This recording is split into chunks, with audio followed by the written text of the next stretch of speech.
as more girls are dying, as more things are happening, that's sort of how he justifies it in his own mind. As somebody who thinks that drinking blood will keep him young, there's a lot going on in that mind.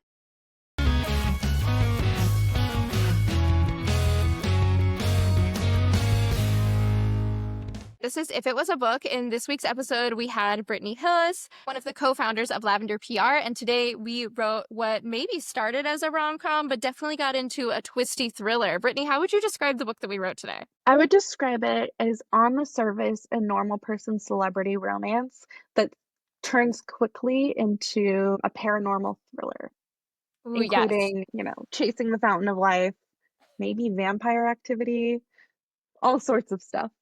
Who could really say? And then we also talk about K-pop, we talk about publishing, we talk about PR, we talk about book recommendations, we talk about all kinds of stuff.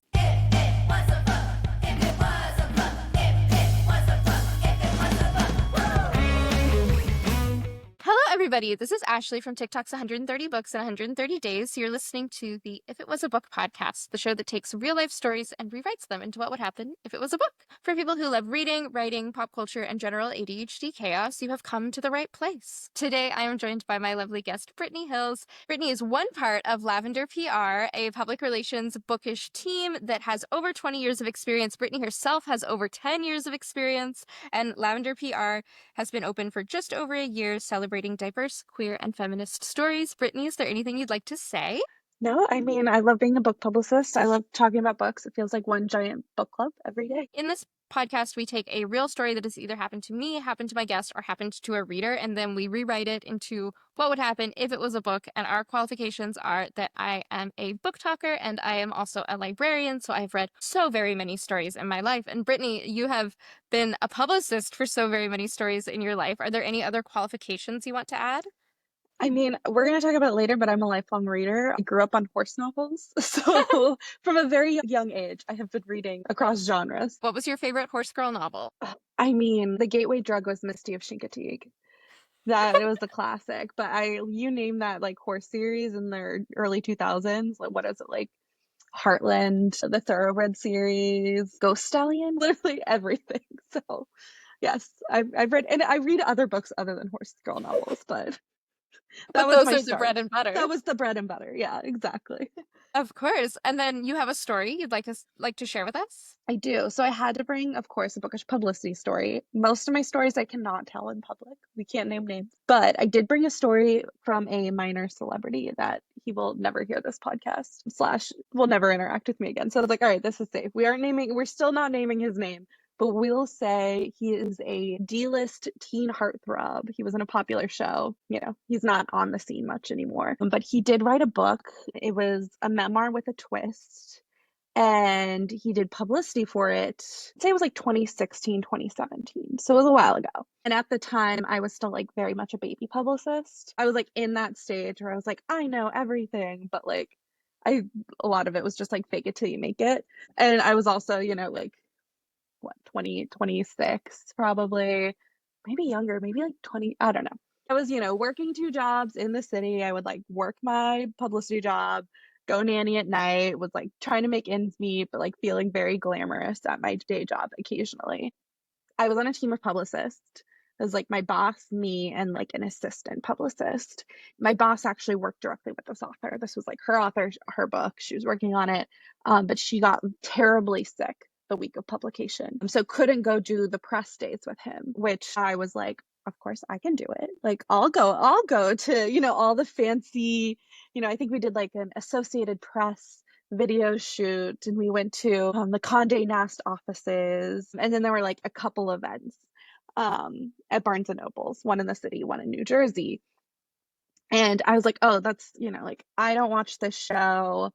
I don't get, at the time I wasn't fully in touch with how queer I was. But I was like, this was not, like, I'm not attracted to this man. This is fine. So it was me, the assistant, and him spent 2 days together in a car, driving around New York, and then also driving out to Jersey. And when you meet celebrities, you realize like, oh, this is why you're famous. Like I had seen photos of him and be like, No. But then you meet him and he gives you that like intense eye contact with his like piercing blue eyes. And I was like, I gotta roll down a window in this car. Like this is a lot. This is a lot of eye contact. This is a lot. Well, what do you feel, Brittany? Like I feel overwhelmed. So we did the first press day and then we had a Barnes and Noble event.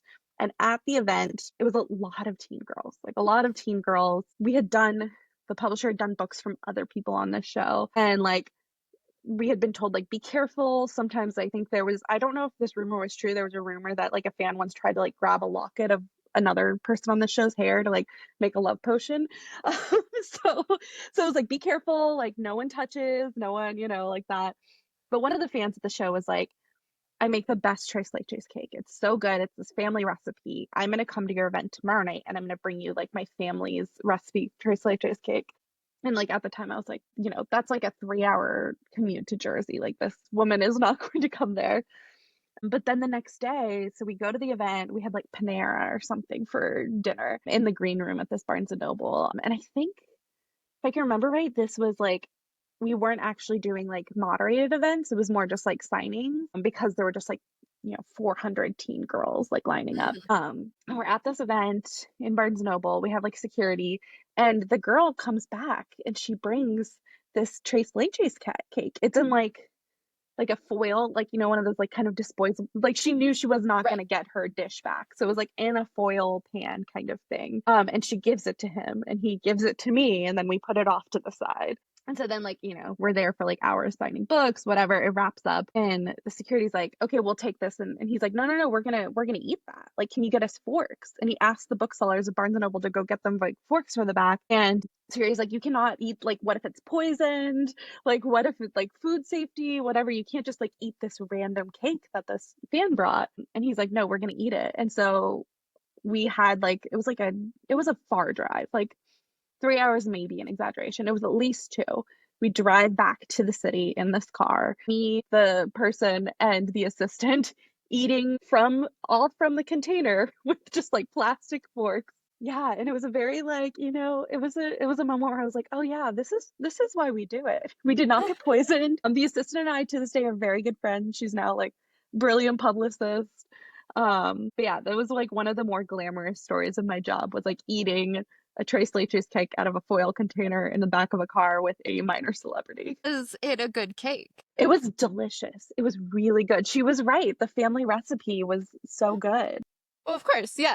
Any family tres leches is gonna be amazing. Yeah, it was incredible. I wish we had gotten her name so I could ask her, but I wouldn't have been able to make it, but like have the recipe on hand somehow. You said that she DM'd beforehand. Surely you could reply to the DM. She showed up at the event and told us. There was no Oh, I'm so sorry. I had misunderstood. So she came to two She came to back-to-back two events. events. Yeah. She Okay. came to the first event and was like, "Oh, yeah, I'm gonna come show up tomorrow and bring you this cake." So, like the dedication to Oh my the God. celebrity and the cake was there. I love this. Okay. Okay, I love. Okay, so I've got a lot of thoughts. Yes. What are your thoughts? How did you want this to go? Well, see, I feel like I think there was like a thread or something that's like I need rom-com people to have other jobs than like working in publishing or like being a publicist or like something. I'm probably getting it wrong, but like I saw that and I was like, that's kind of funny.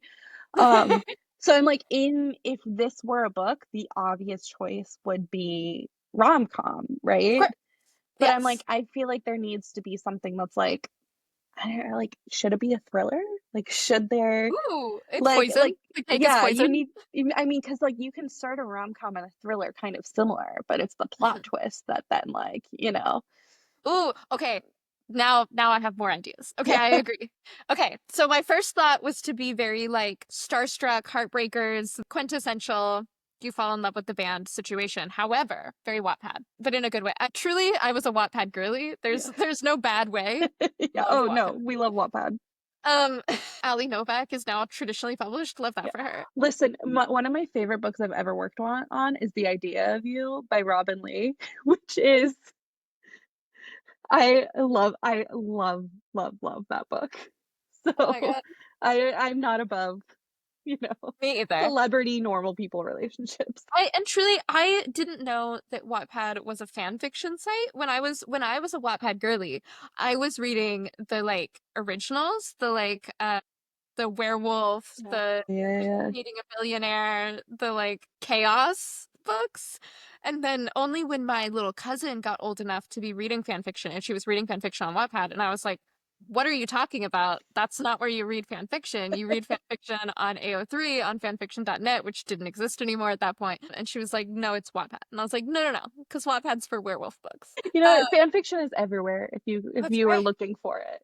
That's right. Real diehards will go to Tumblr for fan fiction, and Yeah. I have started doing that recently because I fear that the fan is too niche. Now that you've said thriller, especially something you said at the beginning when you were like, I wasn't attracted to him, like I didn't really understand the hype, and then you're like in front of him and he's like so charismatic and like so in your eyes, I'm like, that could get creepy fast. Okay. Yeah.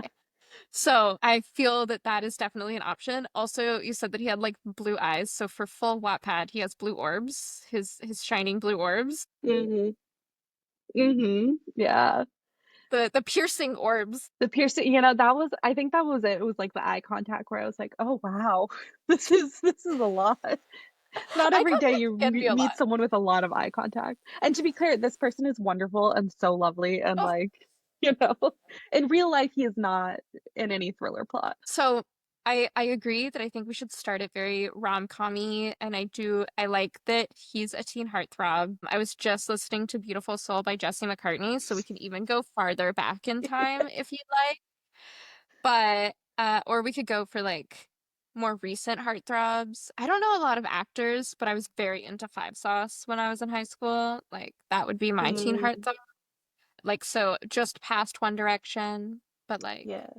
or whatever is current. Yeah, I'm a little bit older than you. So, like, what was, I mean, my high school friend and I were very into High School Musical and Zac Efron. Yeah. She had a big poster of him on her wall in his like Wildcats uniform. So, I also had some posters from like the 17 magazine of yes. Zac Efron on my wall. Yeah, So worry not. So I think we should base it off Zac Efron. I think that'd be good. perfect. So we have a Zac Efron-esque, for legal reasons, this is not Zac Efron and he's not scary. So we have Zac Efron in the 2000s and like the 2010s. When did, I think, because High School Musical 2 came out in like 2008, right? So High School Musical 1 would have had to come Yeah, out like that 2000. tracks. That tracks. No, I feel like timeline wise, I don't want to admit when I graduated from high school, but That's okay. That's okay. You don't have to. I'm just thinking about High School Musical. I'm wait, far let's, enough back that High School Musical, the musical, the series did not exist, yeah, which oh is such no. a title. 2006. Two- 2006. I just Was looked the it up. second one? No, the first one. Okay, yeah, that makes sense. Okay, so the first Yeah. one came out in 2006, second one 2008, and then the third one was like a movie release. It came Yeah. out in theaters. I have never seen the third movie. That was not as I important to me. I definitely went to theaters with I have a sister who's like 10 years younger, and we went to the theaters because I was like, oh, I'll bring her, and it doesn't look as bad that I'm going to see this. I'm just using her as a scapegoat for wanting to see High School Musical 3 in Of course. theaters. Yeah. I get that. My friends went and saw it in theaters, but I was like, I didn't want to spend money. I was like, I'll watch it when it comes out on Disney Channel. So we have our heartthrob. I like the start of like meeting in the back of the car or like meeting at the beginning of this publicist journey of so like you were kind of pushed onto this, like somebody else was supposed to be in charge of it. You're very last minute, and you're on the tour now, and y'all are staying in these like nice hotels. I don't know if that's how it works, but you're staying in these nice hotels in It's theory. publishing. Okay, but I'm thinking about the Shelves Yeah. in the City Yeah, thing yeah, that yeah. just happened, where it's like fancy. Yes, we're elevating it. We're I elevating it. We're was staying at the not Four there, Seasons. Yeah. but it seems very fancy and cool, and so we're taking it with that lens. So of the lens of like glamorous publishing, not the lens of Motel 6. Yes. Okay, so we're glamorous. So you're staying in these like nice places and you're going to these events, and at all these events, there are all these people who love this man. And you're like, wow, everybody loves this man. He must be cool-ish. And of course, you're taken in by the intense eye contact. So I think that he should start relying on you and it doesn't have to be you. Hold on, let me change it out of The the second publicist. person narrative. The publicist. Let's name her. What should our publicist be named? Or I him? feel like there's a Anybody. lot of Sarahs. Sorry to Sarah. my multiple friends named Sarah who work in Okay. publicity at publishing houses. Sarah. Sarah is one of the most common names of my birth year. Sarah and Ashley are the most common birth names, so I got the other one, and then Sarah. I love So, that. so we've got Sarah. She's newer in PR. She was not expecting to be put on this campaign. What is it called? Yeah, campaign. Okay, Yeah, it's a the publicity campaign campaign. trail, but it's different. Okay, so and then we should give Zac Efron a different name. That's not Zac Efron. Luke. Luke. Okay. Oh my God, Luke Hemmings from Five Sauce. I Uh, honestly don't know much about That's Five Seconds to okay. Summer. Luke Hemmings was like the front man and the person that everybody was in love with. I personally was more of an Ashton Irwin or a Callum Hood girly. Those I are think good when names. it's, I know. I think when it started, I was like, oh yeah, Ashton Irwin. And then I was like, his name is too close to my name. So then I pivoted, as you do when you're a teenager Yeah, and don't actually have any investment in these people. I was like, actually, just kidding, it's Callum. those are Wattpad names. Ashton Irwin. It's That's his real government name. crazy. And he's the oldest. Okay. If you're going for like K-pop terms, he's the leader. Okay. Um, he's also the drummer. Five Sauce Oh, was very important to high school and me. we love to see people who aren't just lead singers as like the leader, you know? Right, yes. So, well, and that's so in K-pop, the oldest one is the Okay. leader. So That's very they kind equitable. they keep everybody else in line. Okay. And then the like front man is just somebody else. Whoever's the most popular. It's been a long time because my K-pop era was like Super Junior and Shiny, which I think Shiny still exists. Super Junior long gone. Okay. Now everybody's into like BTS and stuff, and I don't know them. Again, Okay, so Luke doesn't have a last name, but I feel like celebrities do. I don't, especially since it's a D-list celebrity. It's not like Rihanna. It's not Madonna. no, They have to no. have a last name. It Uh, can be Hood. We'll just okay. mix Luke Hemmings and Callum Hood. There we So go. he's Luke Hood. Yeah.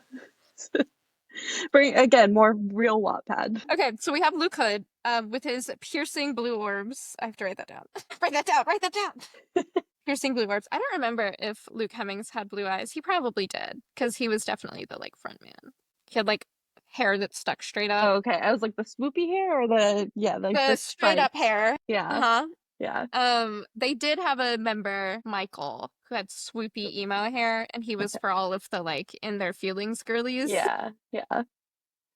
You get Except one for everybody shipped everyone. him with Callum. Anyways, so I like that we're on this campaign trail and the PR campaign, and we are having these moments. I think probably they'll have to hang out after the the events. So they're Yeah. at the like nice hotel, maybe they're hanging out by the pool, they're just like spending a lot of They're like time together, debriefing. They're debriefing from the debriefing, day.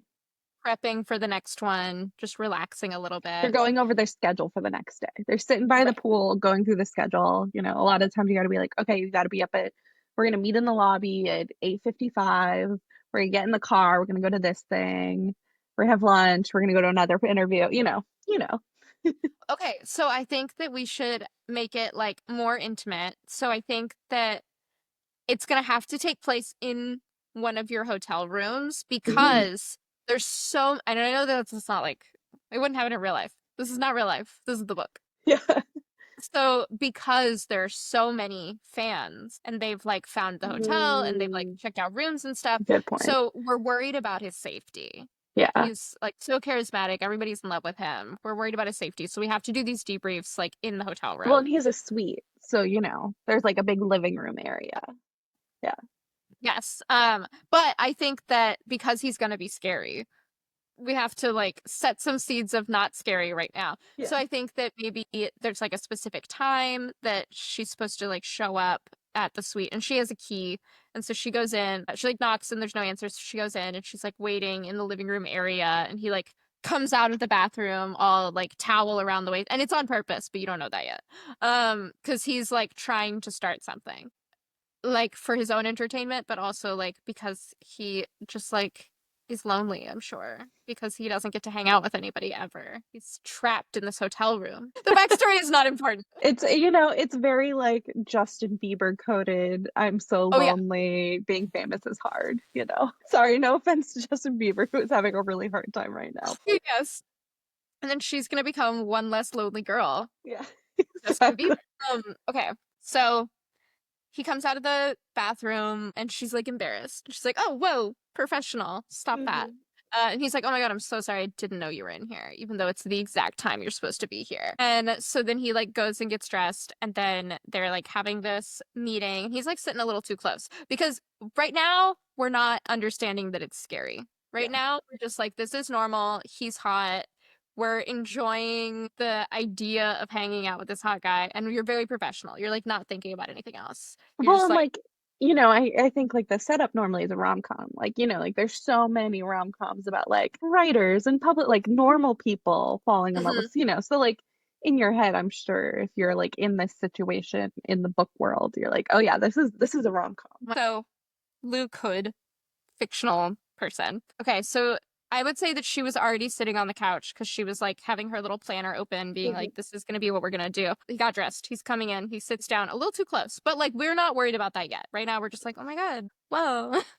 And so we go through like a few of these scenes where it could be very innocuous, but later when it gets scary, we're gonna go back to that and be like, why was he so close to us? Like, what was going on there? And why did he say those things he said? I didn't like that. But like at the time, you don't notice. In the same way that like when you're talking to a new person and you don't notice any of the weird things that they are saying, and then when you break up with them, you're like, and also that other thing they did Yeah. was weird, and I didn't like that. You just zoomed right past the red flags. Right.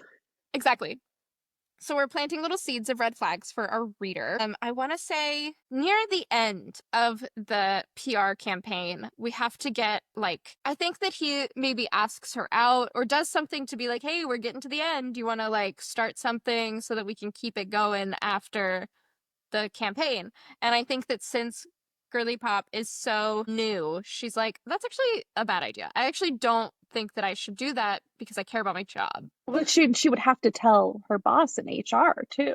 And Hmm. that is humiliating enough, to Yep. be like, oh, actually this author asked me out. I now have to make the rounds and tell them. Oh my God. It sounds awful. So she says no. And Mhm. so I think that's when he's going to start getting scary. So maybe we have like one or two stops left on the campaign and trying to think of a good way to do it. You know more about the publishing sphere. I feel like he should, I don't know, should it be like he's like trying to stay young and like, or like keep his good looks. So how he does that, I'm like, then that kind of takes a vampire turn. I was going to say, But are we going like, paranormal? yeah, like all of a We sudden can. or maybe it's like, I don't know, there's some new like skin product. I don't know. This is wild. This is turning a little into body horror. We're like veering a little into, but I feel like there's something there about like Hollywood being young forever, going to extreme lengths. What was that movie that just came out The where, substance. yes. Yeah. That's what I was thinking too. Okay. Like Oh, I like that. he's trying to like go to the like fountain of youth and how he's doing it because he like I don't know has some guru on the internet telling him about this is how it happens. Okay. I think there was an episode really early in Criminal Minds, like Jason Gideon episodes of Criminal Minds, which Mhm. is like the first 3 seasons, and there were like 20. So, really early in Criminal Minds, there's an episode which is like vampire-y that I think that we can pull from. Of course, it's not real vampires because Criminal Minds takes place in the real world, Yeah, but it like has the idea of vampires. So I think we should kind of go back. We're rewinding a little bit back yeah, to the beginning of our story.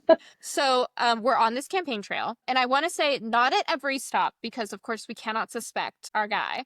yeah, Not at every stop, but maybe every second, maybe every third stop after the campaign ends, we'll hear like a little radio thing about a missing person, or we'll see some stuff about like, oh my God, this number one fan didn't show up in the, or maybe we'll hear like little chatters amongst yeah. the people being like, oh my God, Sally, our like head number one fan of the fan club, didn't check in after the thing. You know she took pictures. Like, where are those pictures? We need Yeah. them. And sort of like not a we're worried about her thing, but just a like, where's she at? Like, our girly, she should have given us the info from the stop 2 stops ago so we know what to expect for this stop. Or like they just want new content of this person that they like, and so they're just looking for like all the new pics. Mhm. So different people in the fan club are like slowly being disappearing, and we don't really know why. It's not happening at every stop because, again, we're not tying back to our main guy just yet. We still have those like sitting too close moments, but I think that he is not targeting her for being spooky yet. So for being spooky, I think I like the like Fountain of Youth vibe.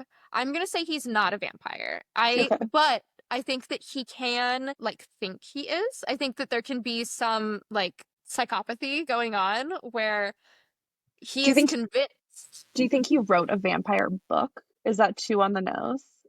Or are we going back for books? I don't know why I forgot that we were doing book PR. We were like, okay, maybe he's in a movie. Maybe he's in a vampire movie. I think I was thinking movie because we talked about teen heartthrob, and so Yeah, I yeah, was like, yeah. "This is," but no, it makes more sense. It makes more sense that we're on a book campaign for a teen heartthrob, just as we had set up. So yeah, he could write a vampire book. I think that that'd be good. So in a sort of Chris Colfer way, where he writes fiction and not a memoir. Yeah. Yeah. Okay, so he wrote a vampire book, and maybe that even kind of plays into how he targets these different people, or not targets them, but how he like gets them away. So like all of these girls are obsessed with him, of course. And so he'll like call people up. Maybe he'll even we can't leave a paper trail, so we can't do like a DM to these people who No. are on the fan club. He like maybe like whispers to them as he's like signing their book. Like Oh yeah. meet me here at midnight. Okay, word. I like that. I Yeah. like that. Yeah, great. And then that also plays into, since he's not leaving his hotel room, so no one's like keeping tabs on him anywhere else. And they're like, of course he's in his hotel room. He can't leave because of the swarms of fans. And then he goes out and he's like, ball cap, sunglasses, big nose disguise. He'll probably have a better disguise than that, but like that's how he escapes the hotel room to go meet these girls. I think that he should, in a very vampire-y way. I think there should be some connection to blood. And maybe he'll even like when he's with the girls that he's targeting, he'll be like, oh, let's pretend. Like let's play vampire, like the book or whatever. And then that's when He's meeting these girls in his like disguise afterwards. yes. So he's meeting these girls and they think that it's like a joke when he's gonna be like, oh, let's play vampires. And he's like getting all on their neck and like maybe they're kissing. But I think that he is like actually gonna bite them. Because he does think that like this will Yeah. keep him young, keep him relevant, keep him in Hollywood. I don't know how we're disposing of the bodies. Maybe they'll start to think it's a different fan Yeah. because it's kind of following the campaign trail, but it's not at every stop. And Maybe there's the it's like vampire one stuff. of the headlines are like serial killer targeting so Mhm, and so meet and greets or something. mhm. Like it becomes like very sensationalized. But like Yeah, no one's and he's like on camera being like, I'm so sad why my fans have become the target. yeah. I'm just so Maybe he'll talk about beautiful. I can't, canceling that's stuff. probably why. I think he should talk about canceling some stops on the tours, and then the Mm. fans give pushback, and they're like, "No, you can't. Like, we have to have these meet and greets." And so he like, "Okay, fine, I'll keep them, but like, stay safe, everyone," and kind of things like where he's like removing blame from himself, Yeah. and also sort of rationalizing in his mind that like these women knew the danger. They wanted this, not this to happen, but they wanted to see me so badly, and this is the price that they pay, kind of They're thing. willing to risk Right. life or death to meet me. Right. But that's like later on. That's Yeah. not like his thoughts at the beginning, but like as more girls are dying, as more things are happening, that's sort of how he justifies it in his own mind. As somebody who thinks that drinking blood will keep him young, there's a lot going on in that mind. I think that when he asks the girl out, the main girl, Sarah, when he asks Sarah out and he's like, hey, we've had a great time on this campaign. I'd like to see you more. And Sarah's like, no, I can't. Like, this is my job. I think that he should start to get scary then. And maybe he Or maybe, escalates. or maybe she starts to suspect. Right. I So think that she's, I feel like she has to be the one that catches him. She has to be the one that I takes agree. him down. Yeah. I agree. Yeah. Yes. I think that she should take him down. I think that he'll escalate when she says no. And he's like, oh, Hmm. it's because I'm not young and beautiful enough. Like, I have Yeah. to. Yeah. Yeah. So, so he's killing more people. Because he's And that, never been told no in his life. So like this right. is the first person who tells him no, and he kind of like, sets something off in his brain. Maybe, actually, maybe he's been told no one other time. I think the one other Mm. time is right before the beginning of this campaign when he misses out on like a new show or whatever. Mhm. They cast someone younger than him. He wanted to be in the White Lotus, Oh and my God, they yes. they cast someone, you And they know. cast someone younger than him, and so then he's like, "Oh no, I'm too old. I'm aging. How do I stop this?" And that's when he like falls down the rabbit hole of vampirism. Mhm. I love this. Okay, very spooky. How do you want her to catch him? I'm ready for. I feel like it has to be like something he says in an interview. Like Mhm, he trips up in an interview, or no, maybe she notices him like whispering to a fan, mhm, and she's like, "There's something off here." And then maybe it is like he's like, "Oh, my favorite French fries are In-N-Out French fries," and like that's where he told the fans to meet him or something. mhm. This might actually, if he's too famous, he can't be seen in an In-N-Out. How does she catch him?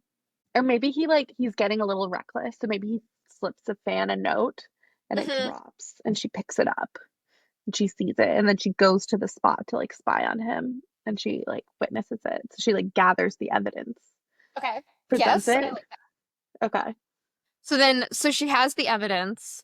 Is she gonna save that girl that time, or does she not get there in I don't enough? think she realizes exactly what's going on.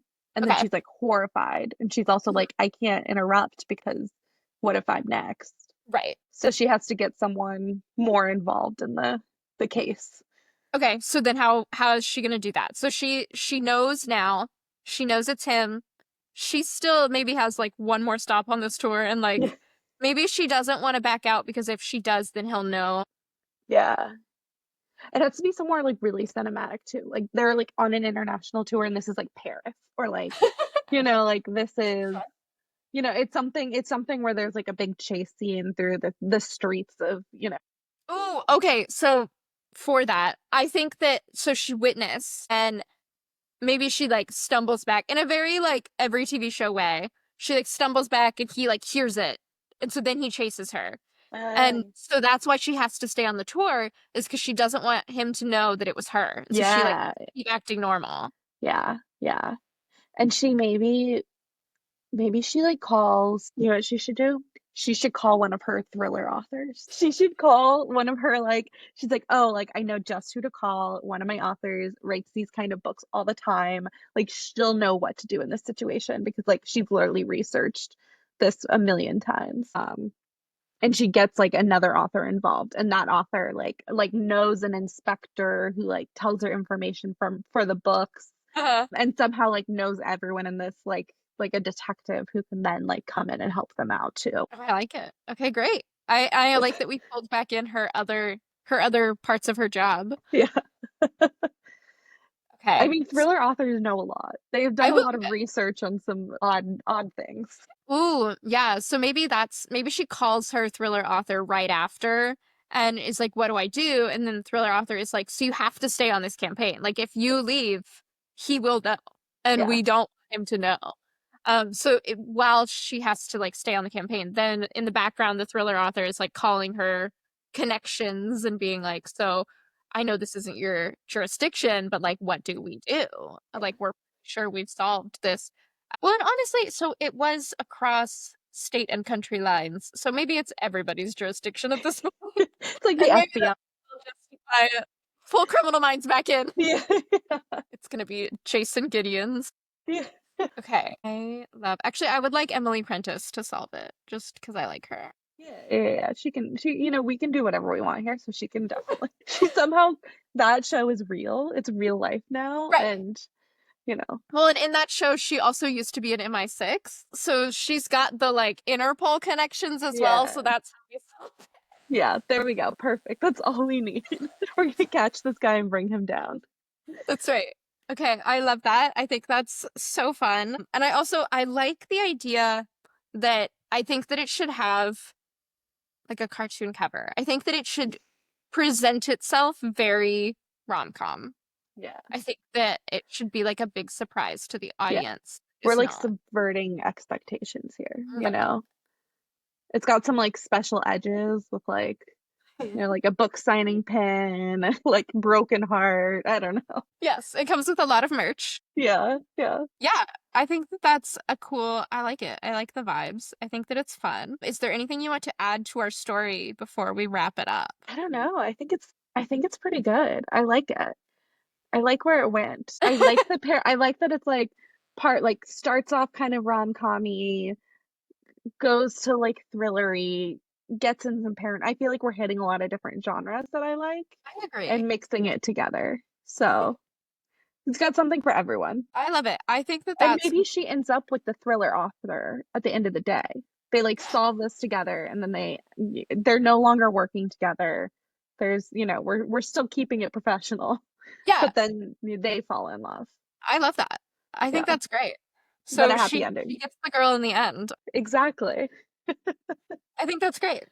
Should she have already been like low-key dating her or like talking to her? I'm wondering if Mm, that like could be part of the reason that she like says no. what if they like she had a spark with the author Hmm. and when she was like, "Oh, this is, like we had a connection." Hmm. And then when like she kind of like the rom-commy part with the celebrity, she's like, actually, no, like I don't like him like that. I like Right, her like like he just that, has really intense eye contact. Like that's not Yeah. actually I'm not attracted Yeah, to. this is not actually, like I can't stop thinking about this thriller author. Mhm. And she's like, oh, like I'm scared, but I'm also using it as an excuse to call the thriller author who left the publisher. She no longer is at the publisher. She Yeah, misses her. I wonder if she was on her campaign and then got pulled off to be on this There other we one. go. So now the Yeah. campaign's over and she's with a different publisher. Yeah. Yeah. We're keeping it professional. We're That's always right. professional. It's all above board. Yeah, it's all above board. Okay, great. I love it. I think that this is a fun story. I also like how it went in the end. I think that that was a really interesting way to go. So, we have written a book, beautiful, wonderful, love, and then I'm just going to grab some book recommendations from you and then I will free you into the ether and you can do other things. Exactly. So, my first one for you is going to be what was your last five-star read? So as a book publicist, I don't rate books. Okay. I have like a silly iPhone note where I keep track of books. Because I don't know. Yeah, like I said, we're always professional, we're always keeping it cool. We're keeping it tight. But I did just read a book that I loved. It's called The Compound. It comes out in June. It is um Love Island meets The Hunger Games. It's so good. And it's like one of those where it's like kind of thrillery, kind of like it mixes some genres. I couldn't put it down. It's really good. And then what is your like all-time favorite book or series? That's also very hard. So one that I find myself returning to all the time is Fingersmith by Sarah Waters. I love that book. I think like the tension, the yearning, the plot twist. I also love The Handmaiden, the movie that is based off of it. And I think I read it. I read it when I was like, because of weird circumstances, I was alone in Paris for 2 days. Sounds very glitzy, but I was also like, I'd never traveled alone in that way. So I bought like a copy I was coming from London and I bought a copy at the train station in London and like read it like when I was sitting and having a glass of wine in a Paris cafe or like done with the museum and I kind of like read it those 2 days as I was just like walking around Paris by myself. And I feel like that also added to some of the like falling in love with Fingersmith, like enjoying Paris. So yeah, there's like an emotional connection there, but it's also like a brilliant book. Great. I love that. So you and Amelia started this PR company last year. What made you guys want to start your own company versus working at the Big Five as you both have done before? We both Millie and I are very like our number one like favorite thing about the job is working with authors and working on the books. And I think when you move up in corporate America, it gets, like it's a lot more managing, it's a lot more like bigger picture. And I think both of us really want to return to that, like working with an author. We love like that connection. We love the connection with media people. We love the connection with people like you, like influencers and podcasters. So I think both of us kind of hit this point where we're like, let's return to the books, let's return to the stories, let's return to like the authors and the books that we're like super excited about and like might not get like the granular attention that we can give them as outside PR. Also, it's fun to be your own boss. So it's great. Was there anything special around the name? Y'all chose Lavender PR. Yeah, so both Amelia and I are queer, and lavender is very much like a historical queer term. I know, like, it was like you would give each other lavender when you weren't exactly allowed to be like, I'm a lesbian. You could give them some lavender. I know there's a lot more historical context I'm like skipping over, so apologies. I'm like distilling it down to, but that's kind of the idea behind lavender is that, as queer women identifying people, like it's fun to have that name and that branding, and we don't only work on queer books, but like we love to work on queer books. How did y'all get the books that you work on? Do you reach out to the authors? Do the authors reach out to you? Do the publishers reach out to you? It's really a mix of everything. We have a lot of it, like, I mean, publishing is a small industry. So a lot of people come from like recommendation. An author will recommend something, like someone to their friends, and a publisher will need someone to work on a specific book. Some people find us just like through our website or our social media. It really is, you know, it's all over the place how people find us. So if somebody wanted to pitch one of their books to you guys as a PR client, how should they go about doing that? Just email us. I will say we book about a year out now, which is wild. So we're looking like right now we're kind of in that like summer 2026 spot. But yeah, email us, DM us on Instagram. There's a form on the website that goes straight to my email. So we're, however, get in touch any way you want. Do you have any recommendations for people who want to get into publishing PR, how they should go about working on that? I know publishing is a hard industry to get into. It is really hard. I know, like I think I interviewed for like 8 jobs.